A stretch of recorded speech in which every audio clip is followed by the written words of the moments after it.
देखिए, पश्चिम एशिया के आसमान में बारूद की भयानक गूंज है। शांति का समय अब खत्म हो चुका है और संयम की सारी सीमाएं टूट चुकी हैं। महीनों तक चुप रहने वाले अमेरिकी बाज ने ऐसा झपट्टा मारा है कि तेहरान से लेकर बगदाद तक कांप उठे। जी हां, गुरुवार की अल सुबह अमेरिका ने ईरान के अहंकार पर वो सर्जिकल प्रहार किया है जिसकी गूंज पूरे पश्चिम एशिया में गूंज रही है और इसकी गूंज दशकों तक आगे भी सुनाई देगी। एक नहीं, दो नहीं, पूरे 10 से ज्यादा शहरों पर अमेरिका के फाइटर जेट्स और मिसाइलों ने मौत की बारिश कर दी।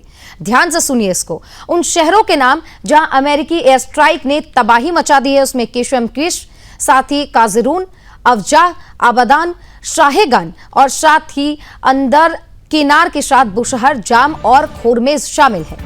ईरान सोच रहा था कि अमेरिका हाथ पर हाथ धरे बैठा रहेगा। वो समझ रहा था कि अमेरिकी ठिकानों पर बार बार हमला करके वो बच जाएगा, लेकिन अमेरिकी सेंट्रल कमांड सेंटर यानी कि सेंटकॉम ने पलक झपकते ही ईरान के सारे गुमान को मिट्टी में मिला दिया।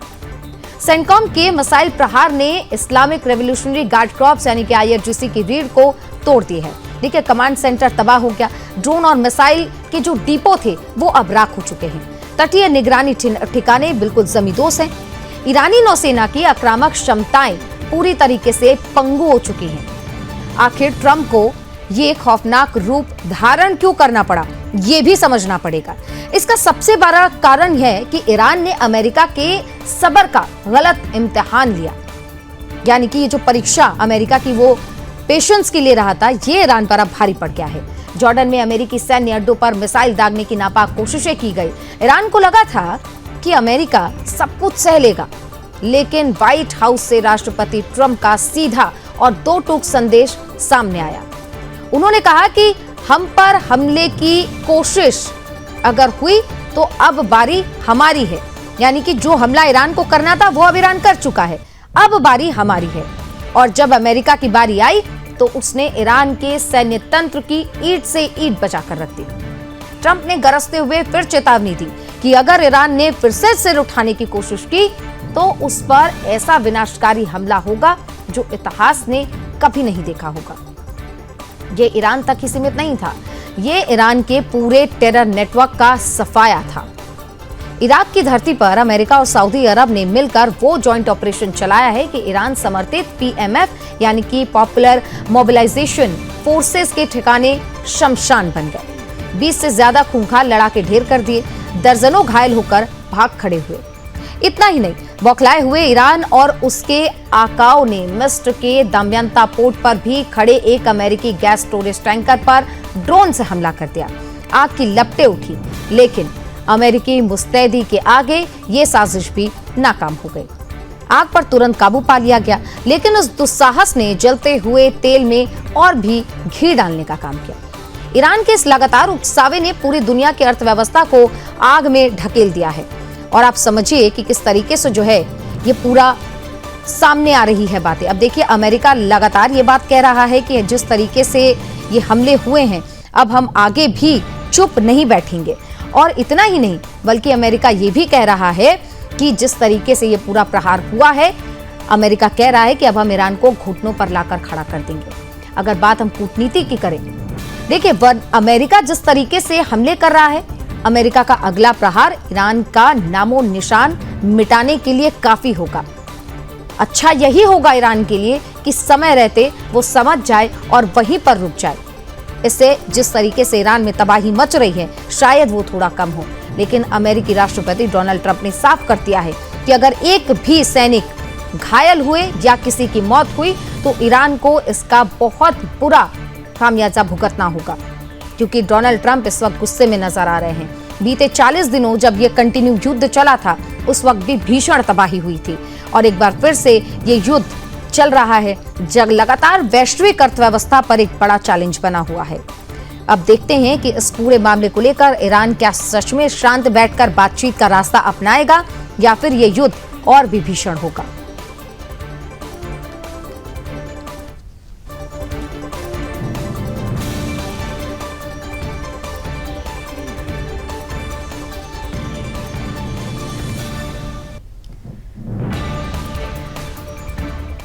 वहीं देखिए, पश्चिम एशिया में मचे बारूदी घमासान के बीच वॉशिंगटन के सबसे ताकतवर ठिकाने व्हाइट हाउस से एक ऐसी खबर सामने आई जिसने तेहरान के हुक्मरानों की नींद उड़ा दी। एक तरफ खाड़ी में अमेरिका के बम वर्षक ईरान के सैन्य ठिकानों को शमशान बना रहे हैं, तो दूसरी तरफ व्हाइट हाउस के बंद कमरों में दुनिया के 3 सबसे खतरनाक दिमाग एक साथ बैठकर आगे का ब्लूप्रिंट तैयार कर रहे हैं। जी हां, बिल्कुल सही सुन रहे हैं आप। अमेरिकी राष्ट्रपति डोनाल्ड ट्रंप ने इजराइल के प्रधानमंत्री बेंजामिन नेतन्याहू और यूक्रेन के राष्ट्रपति वोलोदिमीर ज़ेलेंस्की के साथ back to back secret meetings की। कोई कैमरा नहीं, कोई प्रेस कॉन्फ्रेंस नहीं, सिर्फ और सिर्फ महाविनाश की गुप्त कूटनीति। सवाल यह है कि क्या ये ईरान के वजूद को मिटाने का सबसे बड़ा प्लान साबित होगा? व्हाइट हाउस के ओवल ऑफिस से मीडिया को दूर रखा गया। कोई बात अब तक सिर्फ बयानों की नहीं है, क्योंकि जब 2 राष्ट्राध्यक्ष मिलते हैं तो एक प्रेस कॉन्फ्रेंस होता है, एक प्रेस ब्रीफिंग होती है कि हमने क्या बातचीत की, किन मुद्दों पर की। लेकिन इस मीटिंग के बाद कुछ नहीं हुआ, क्योंकि बात अब सिर्फ बयानों की नहीं है, सीधे प्रहार की भी है। जरा इस क्रोनोलॉजी को समझिए। एक तरफ अमेरिका ने ईरान के 10 से ज्यादा शहरों को निशाना बनाकर सेंटकॉम के जरिए IRGC के ढांचों को पंगु बनाया, तो दूसरी तरफ ट्रंप ने सीधे वॉशिंगटन में नेतन्याहू और ज़ेलेंस्की को तलब कर लिया। ये कोई इत्तेफाक नहीं है, बल्कि ईरान के एक्सेस ऑफ एविल को पूरी तरह से नेस्तनाबूद करने का त्रिस्तरीय यानी कि 3 टायर चक्रव्यूह है। पहले हम बात करते हैं इजराइल के साथ उस सीक्रेट मुलाकात की जिसने तेहरान के परमाणु सपनों पर आखिरी कील ठोक दी है। वॉशिंगटन के ब्लेयर हाउस में अपने शीर्ष सलाहकारों, राष्ट्रीय सुरक्षा सलाहकार सैमुअल बेन एजरा और विदेश नीति सलाहकारों के साथ रणनीतिक बैठक में हुई, और रणनीतिक बैठक में ट्रंप और नेतन्याहू शामिल रहे। बैठक के बाद नेतन्याहू का सीधा और कड़ा संदेश आया कि ईरान को किसी भी कीमत पर परमाणु हथियार नहीं बनाने दिया जाएगा। यानी कि मैसेज बिल्कुल साफ है कि अगर ईरान ने अपनी हरकतों से ईरान बाज नहीं आता है या हरकतों से बाज आने से वो इनकार करता है, तो अमेरिका और इजराइल मिलकर ऐसा साझा हमला करेंगे कि ईरान का परमाणु ढांचा इतिहास के पन्नों में दफन हो जाएगा। दक्षिणी लेबनान से लेकर अब्राहम समझौते के विस्तार तक ईरान को घेरने की पूरी घेराबंदी अब हो चुकी है। लेकिन असली ट्विस्ट कहां है? असली ट्विस्ट यहां है कि इस महारणनीति में यूक्रेन के राष्ट्रपति वोलोदिमीर ज़ेलेंस्की का क्या काम है? जाहिर बात है, ये सवाल आपके मन में भी होगा, तो इसको बड़ा ध्यान से समझिएगा। ईरान वही देश है जो रूस को खतरनाक बैलिस्टिक मिसाइलें और शाहेद ड्रोन सप्लाई करके यूक्रेन के शहरों को निशाना बना रहा था, और अब ट्रंप ने ज़ेलेंस्की के साथ करीब 1 घंटे तक बंद कमरे में बैठक की। ट्रंप ने यूक्रेन को पैट्रियट एयर डिफेंस सिस्टम देने और उनके इंटरसेप्टर के उत्पादन का लाइसेंस अमेरिका द्वारा दिए जाने के प्रस्ताव पर मुहर लगा दी है। ज़ेलेंस्की ने अमेरिकी नेता लिंडसे ग्राहम को श्रद्धांजलि देते हुए ट्रंप का शुक्रिया अदा किया।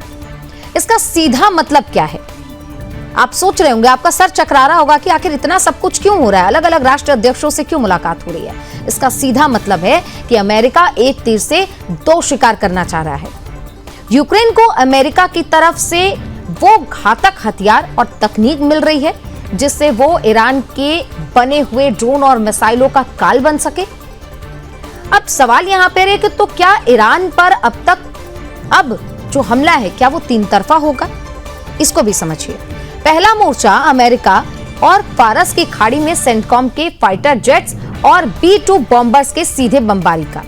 दूसरा मोर्चा इजराइल यानी कि आधुनिक इंटेलिजेंस और सटीक मिसाइल प्रहार से ईरान की परमाणु सुविधाओं को और IRGC का कमान का पूरा सफाया कर देना। तीसरा मोर्चा भी समझिए, यूक्रेन की एंट्री यहां पर होगी। यूक्रेन ईरानी ड्रोन और मिसाइल तकनीक के तोड़ यानी कि काउंटर टेक्नोलॉजी का प्रशिक्षण और साथ ही साथ पश्चिमी सीमा पर ईरान के सहयोगी रूस को बंधक बनाकर रखेगा, बांध कर रखेगा उसको। ईरान सोच रहा था कि वो दुनिया को डरा देगा, लेकिन ट्रंप ने ऐसा पासा फेंका है ना, ऐसा पासा फेंका है कि ईरान अब चारों खाने चित हो चुका है। व्हाइट हाउस के बंद दरवाजों के पीछे जो हुआ वो ईरान के लिए सीधे सीधे डेथ वारंट की तरह है। अमेरिका ने साफ कर दिया है कि संयम का दौर अब खत्म हो चुका है, बीत चुका है। अगर तेहरान ने जरा भी हिमाकत की तो अमेरिकी बारूद, इजरायली सटीकता और यूक्रेन को मिलने वाली घातक तकनीक का ऐसा मिला जुला प्रहार होगा जिसे झेलने की ताकत ईरान के पास तो नहीं है। ट्रंप की मंशा बिल्कुल साफ है, या तो ईरान घुटने टेके वरना उस पर महा हमला होगा जो इतिहास ने कभी नहीं देखा होगा। और ईरान की यही बड़ी गलती ईरान को इतिहास से मिटाने में मदद करेगी। तो आज बात एक बार फिर पाकिस्तान की होगी। पाकिस्तान के अवैध कब्जे वाले जम्मू कश्मीर यानी कि पीओजेके में स्थिति पूरी तरीके से बेकाबू हो चुकी है। अपनी बुनियादी सहूलतें, सस्ती बिजली और सस्ते आटे गेहूं के अधिकार मांगने वाले सड़कों पर उतरे निहत्थे नागरिकों पर पाकिस्तानी सेना और रेंजर्स ने जिस तरीके से बेदर्दी से, बेरहमी से गोलियां बरसाई हैं, उसने पूरे इलाके को शमशान में बदल दिया। मुजफ्फराबाद, रावलकोट, कोटली की गलियों में पाकिस्तानी फौज प्रमुख जनरल आसिम मुनीर का खूनी खेल जारी है, जो आधुनिक दौर के जनरल डायर की तरह मासूमों का कत्लेआम करवा रहे हैं। इसी बीच पाकिस्तानी हुकूमत की बौखलाहट और निर्दयता उस समय पूरी दुनिया के सामने बेनकाब हो गई जब पाकिस्तान के रक्षा मंत्री ख्वाजा आसिफ ने एक टीवी इंटरव्यू में घिनौना बयान दिया। आसिफ ने खुलेआम कहा कि पीओके में सरकार विरोधी प्रदर्शन कर रहे लोगों को वे भारत की तरह पाकिस्तान का दुश्मन मानते हैं और ऐसे लोगों से कोई बातचीत नहीं की जाएगी। यानी कि जो उनके लोग हैं, अगर उन्हें किसी बात से परेशानी है तो वो अपनी सरकार के समक्ष अपनी बात भी नहीं रख सकते। पाक के रक्षा मंत्री का यह बयान साबित करता है कि इस्लामाबाद के लिए पीओजेके की जनता कभी अपनी थी ही नहीं। उन्होंने सिर्फ कब्जा किया और शोषण करने का काम किया और वहां के लोगों को गुलाम की तरह इस्तेमाल किया। ज्वाइंट अवामी एक्शन कमेटी यानी कि JAAC के बैनर तले जब करीब 5000 से ज्यादा लोग रावलकोट से मुजफ्फराबाद की ओर मार्च निकाल रहे थे तो मुनीर की सेना ने बिना किसी उकसावे के उन पर सीधी अंधाधुंध फायरिंग शुरू कर दी। पिछले 2 से 3 दिनों में पाकिस्तानी सेना की जो गोलियां हैं उससे अब तक 32 से अधिक बेकसूर प्रदर्शनकारी मारे जा चुके हैं और 50 से ज्यादा गंभीर रूप से घायल हैं। तस्वीरें देख रहे हैं आप अंदाजा लगा सकते हैं कि क्या वहां पर स्थिति होगी। इस तरीके की दमनकारी नीतियां इतनी अंधी हो चुकी हैं कि जो पूर्व पाकिस्तानी फौजी अपनी जनता के साथ खड़े हुए थे उन पर भी अब गोलियां चलाई जा रही हैं और आसिम मुनीर जरा भी नहीं हिचकिचा रहा। JAAC का संगीन आरोप यह है कि अपनी हैवानियत के सबूत मिटाने के लिए पाकिस्तानी सेना मारे गए लोगों के शव को गुपचुप तरीके से गायब भी कर रही है ताकि अंतर्राष्ट्रीय स्तर पर मौत का सही आंकड़ा सामने न आ सके। यह पूरा बवाल केवल महंगाई तक सीमित नहीं है बल्कि इस्लामाबाद द्वारा थोपी गई कठपुतली व्यवस्था के खिलाफ भी है। पीओके विधानसभा में कुल 53 सीट है और इसके अलावा हम आपको बताएं जिस तरीके से पाकिस्तान में लगातार कठपुतली ये सरकार है, इसके खिलाफ प्रदर्शनकारी लगातार सड़क पर उतरे हुए हैं और कई दिनों से ये मांग चल रही है। सोशल मीडिया पर दिल दहला देने वाला वीडियो भी सामने आ रहा है और इसमें ये भी पता चलता है कि जिस तरीके से ये पूरा कारनामा पाकिस्तान की सरकार कर रही है और भारत के तरह अपने ही लोगों को दुश्मन मान रही है, इससे आप समझ सकते हैं कि पाकिस्तान के जो अधिकारी हैं उनका कितना बड़ा ये दिखावटीपन है कि अपने लोगों की बातों को अनसुना करने के लिए वो ऐसी हरकतें कर रहे हैं। आप जरा इसको भी समझिए कि कैसे अमेरिका में, क्योंकि अमेरिका, हम सब जानते हैं कि अमेरिका और पाकिस्तान का क्या रिश्ता है, लेकिन मानवाधिकार का रोना रोने वाला पाकिस्तान, मानवाधिकार की बात करके पूरी दुनिया के सामने लंबरदार बनने वाला पाकिस्तान आज अपने ही लोगों को गोलियों से भून रहा है। ये एक मार्मिक पुकार है जो कह रही है कि इतिहास प्रमाण है कि पीओजेके के साथ कैसा व्यवहार हुआ है और वहां के लोग यानी कि खासतौर पर वो पाकिस्तानी जनरल आसिम मुनीर और ख्वाजा आसिफ जैसे मंत्री, नेता, कोई उन्हें अपना हिस्सा नहीं मानता। उनका दिल हमेशा अपनी वास्तविक मातृभूमि भारत के लिए धड़कता है। इस बात का भी सबूत है। भारत का स्टैंड इस मुद्दे पर हमेशा से शीशे की तरह साफ है और दृढ़ है। संपूर्ण जम्मू कश्मीर और लद्दाख, जिसमें पूरा पीओजेके और गिलगित बाल्टिस्तान शामिल है, भारत का भौगोलिक, ऐतिहासिक और संवैधानिक रूप से अभिन्न और अविभाज्य हिस्सा है। भारतीय विदेश मंत्रालय के प्रवक्ता रणधीर जायसवाल ने पीओके में हो रहे तथाकथित चुनावों को पूरी तरह खारिज करते हुए इसे दिखावटी कवायद करार दिया, जिसका मकसद केवल अपने अवैध कब्जों और नरसंहार पर पर्दा डालना है। पाकिस्तान द्वारा ढाए जा रहे जलियांवाला बाग जैसे नरसंहार पर संयुक्त राष्ट्र और अंतर्राष्ट्रीय मानवाधिकार संगठनों भी लगातार चुप्पी साधे हुए हैं। इतिहास गवाह है कि जिस तरीके से गोलियां चलाई जा रही हैं, आवाम की आवाज को दबाया जा रहा है, इसका हिसाब देना पड़ेगा। रक्षा मंत्री ख्वाजा आसिफ के बयानों और जनरल मुनीर के बंदूकों ने पीओजेके की जनता का सब्र का बांध पूरी तरीके से तोड़ दिया है। जो आंदोलन सस्ती रोटी और बिजली मांग से शुरू हुआ था, आज वो पाकिस्तान से पूर्ण आजादी और भारत में पुनः मिलन का स्वतंत्रता संग्राम बन चुका है। वो दिन अब दूर नहीं है जब पीओजेके पाकिस्तान के खूनी शिकंजे से आजाद होकर अपनी असली मातृभूमि भारत की गोद में स्वाभिमान की सांस लेगा।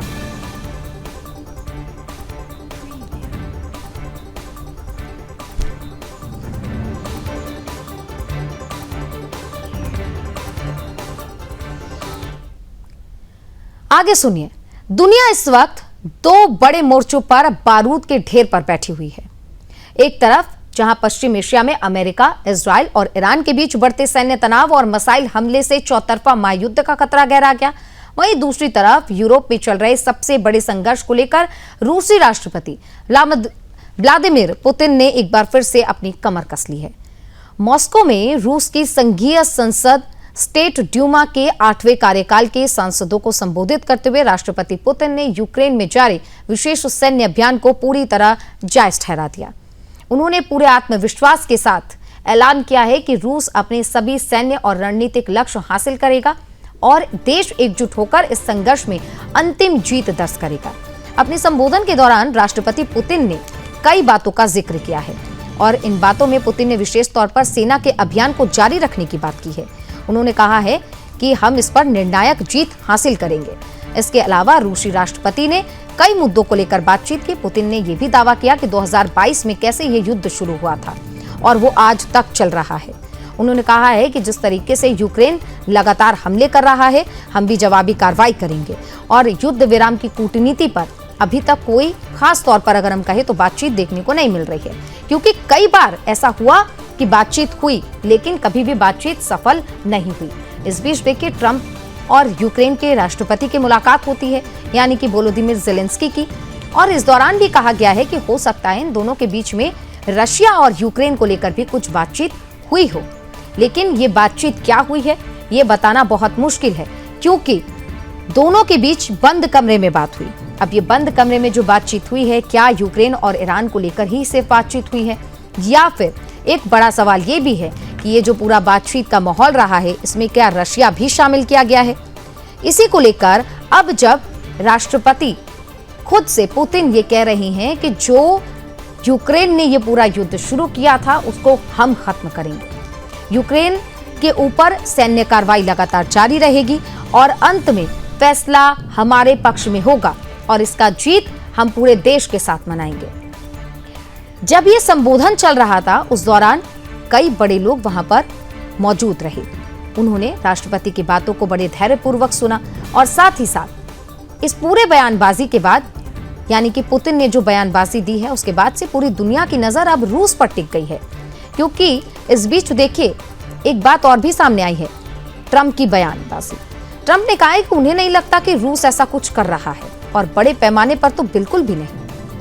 मौजूदा वैश्विक हालात बेहद नाजुक मोड़ पर पहुंच चुके हैं और एक और मिडिल ईस्ट में ईरान की मिसाइलें और अमेरिका इजराइल की जवाबी कार्रवाइयां पूरे क्षेत्र में युद्ध के क्षेत्र में झोंक रही हैं, तो दूसरी तरफ रूस ने यह स्पष्ट कर दिया है कि वो यूक्रेन मोर्चे पर किसी भी दबाव के आगे झुकने वाला नहीं है। पुतिन के सख्त बयानों से साफ है कि रूस अपनी शर्तों पर ही युद्ध समाप्त करेगा। अब पूरी दुनिया की नजर इस बात पर टिकी है कि अगर वॉशिंगटन में ट्रंप और ज़ेलेंस्की की बैठक से कोई ठोस रास्ता निकलता है या फिर एक बार फिर से पश्चिम एशिया और पूर्वी यूरोप के दोनों मोर्चों पर वैश्विक अर्थव्यवस्था और शांति को लेकर एक नया महायुद्ध शुरू हो जाएगा।